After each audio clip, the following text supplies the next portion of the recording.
This afternoon at a sunny Clarence Park, the Saints ended a four-match run without a win with a 2-0 victory over Dartford in National League South. A welcome win, Ian, obviously. A match that fits and starts, I thought, the first half. The second half we were fairly comfortable and no doubt deservedly winners. Yeah, it was nice to get a win, that's the first thing, and a clean sheet, which is a bonus considering the amount of... Oh, sorry Dan, we just turned this off.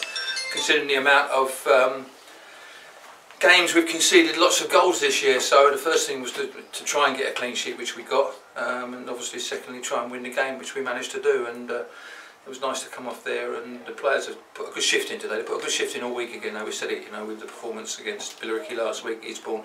So it's been a good 10 days in terms of improving.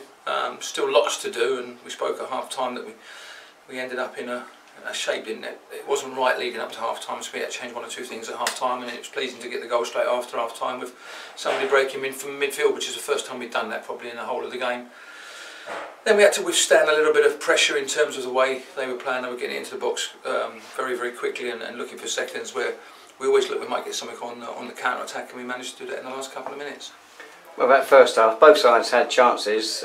Dartford, I thought, had two quite clear ones in particular, but generally we were quite solid, and the side showed three changes from Monday, and a new face in the back line.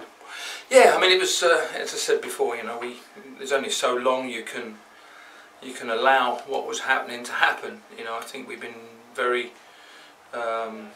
understanding in terms of our shape, the way we wanted to play the shape, and in terms of the personnel we had. And it's just unfortunate that a couple of players have lost their place and left the club, and we brought some fresh faces in, but I think it had to happen. As I say, I think we've been very loyal for 4 weeks, but I felt everyone deserved a chance. And but at some stage, the football club, myself and the supporters and everybody has to move on, and we have to try and improve, because it'd be wrong for us to sit there for another 4 weeks going through the same old, because it does get a little bit boring in the end, and it does get a little bit negative, and just keep having the same conversation week in, week out, that we just can't keep clean sheets. So the personnel we brought in are slightly different. I mean, I think you see with Lewis Knight, who's 6'3", 6'4", with Richard Show Silver there as well, who's 6'3", 6'4". We've got David DeHazu back now, who's 6'3", 6'4". We brought Clovis Camjo in, who's 6 foot. So all of a sudden we've got a nice bit of height in there. We've got some strength in there. We've got some pace and power in there.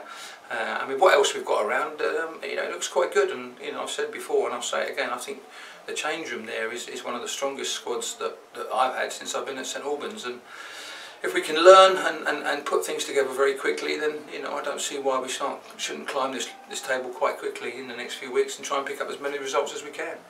You mentioned the debut making Lewis Knight there. You said before the interview he hasn't had much football yet this season. No, I think he's been sitting on the bench for East Thurrock. So, and it was nice of East Thurrock. I've got to give Job and Commentary a lot of credit for that, because we never put the 7 days until last Saturday, and they said as long as we can get the weekend out of the way, they'll let us sign him before today's game, which thankfully from their side of it, but we did them a favour with Roman Purcell on Wednesday as well. So it works both ways at the end of the day, and it's nice that we can have a relationship with people like that, and both clubs feel that they can do their business, though we've got to play each other next week and get on with it.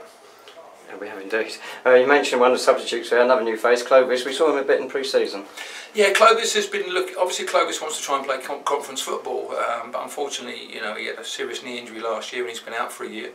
But he has trained 3 or 4 sessions with us now. He's been around the club, but I know he's been training with 1 or 2 of the conference sides, but no one came out and offered him a deal. So what I've said to him, come and play some games for us until Christmas. We'll take stock of it at Christmas, see where we are, and see if there's any offers for him to move up. But it's great for us to sign somebody with the experience and level of football that he's played at. And you could already see when it was 1-0 there in the last few minutes that he's organising us, he's talking to people, and he's getting people around it. And from a midfield point of view, he went and won some big headers there in the last 10 minutes. You mentioned that a goal came from a player coming through from midfield, Solomon Sambu. He's only got one other goal for us, a spectacular one at Oxford City, start of last season. It's always looked as though he could get goals, but they're not exactly flowing for him.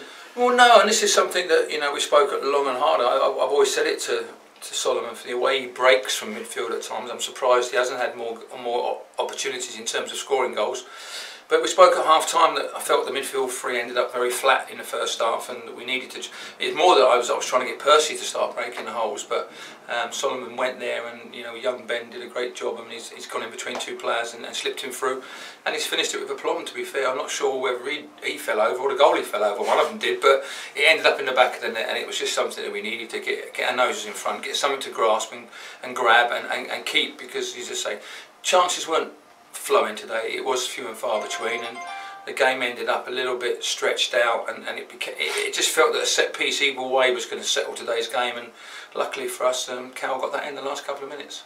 Yeah, on Monday of course we lost the game to 3 goals from 3 kicks, so it was nice in the 90th minute for Cal to get that goal. He's been in and out of the side since he joined in the summer. He's put over a few good crosses, but that goal won't do him any harm. No, not so, and you're right, it would be great for him. I mean, he's been excellent when he actually has played for us. He's come on and done a great job. He's got blistering pace. He does cross a good football. But it's been a little bit frustrating for him, and he understands that. We had a good chat in midweek about the progress he wants to make, and he wants to make it at this football club. So, and I've said it all along there. We have a squad of 16, 17 in there, but it has got to be a squad, because there's going to be some games where we can change things around, and at the moment we're into a nice period of Saturday, unless we get a replay in the FA Cup. But it's a nice period in terms of allowing us to work on training and working on stuff in training. And some people are going to be a little bit left out in terms of game time, but they're all going to get an opportunity over the course of the next 35, 36 weeks. And if the squad stays together and we stay together as a group, we've got every chance of improving. As I said earlier, we've got to try and take this season forward now. At the moment, it's not been good enough. But some big decisions were made this week in terms of where we are, what we need, and as I said it there, I think we've got a fantastic squad. Stick together as a group, move forward as a group, and let's see if we can put some results on the board in the next few weeks. James Sage stepped in at the last minute when Tom Bender got injured in the warm-up Monday. Didn't make the squad today. Well, he was in the squad, but he didn't make the 16, so it's a bit unfortunate, obviously, from his point of view. But I felt with David De Gea coming back, David can play centre half and midfield. Clovis can play centre half and midfield. So I didn't really need another defender on the bench when I've got Cal there, I've got Sam Merson there, and I've got Zane Banton there. And you've got to look at Zane Banton. Zane's done nothing wrong, to be fair to him. He's come in and scored 2 goals at Western, but he's had his opportunities slightly less this year than what it's been in the past. So it's got to sit in there because he's going to get opportunities. We really thought about bringing him on with 20-25 minutes to go, just to try and break up their pattern of play what they were doing, but they were getting out down their left hand side, which is our right hand side. But we decided just to put Clovis on and put Solomon a little bit more to the right, and it sort of nullified their strength in that area. Then we finally put Cal on down that right hand side, and he's obviously gone and got a couple of opportunities in the last 5 minutes. You mentioned players leaving the club this week. Already Roman Michael Purcell going to East Thurrock United. Harold Joseph, he was one of the other 2 released as well. He's had an interesting few weeks. He was sent off, of course, on Monday. An own goal, set a goal up for the opposition at Western. he was having a rough time before he went. Yeah, it was, and it's a shame because, as I said, Harold's, he's a lovely boy.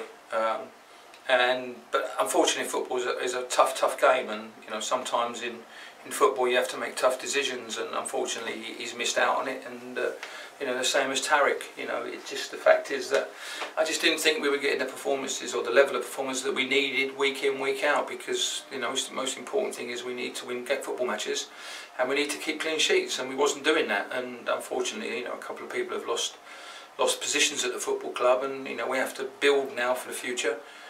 We wish them all the best and thank them for the time they've been here, but unfortunately, we have to move on, and we have to move on quite quickly, because football's a rough old game, and the one thing we don't want to do start going into November, December and be in a relegation battle, because then that becomes a tough period going into the Christmas period. And then once you come out of there, we've seen it before, you could end up sort of January, February, March just trying to win as many games just to stay up. So we've got to put as many points on the board now as quickly as we can, and unfortunately a couple of players have lost their places at the football club, but as I say, we have to look forward now, and that's all we can do. Your record against Dartford since you came to the club, Ian, has been quite magnificent. We were going to get a clean sheet against anybody. It was going to be them, our first of the season, and also the first time we won after scoring the opening goal.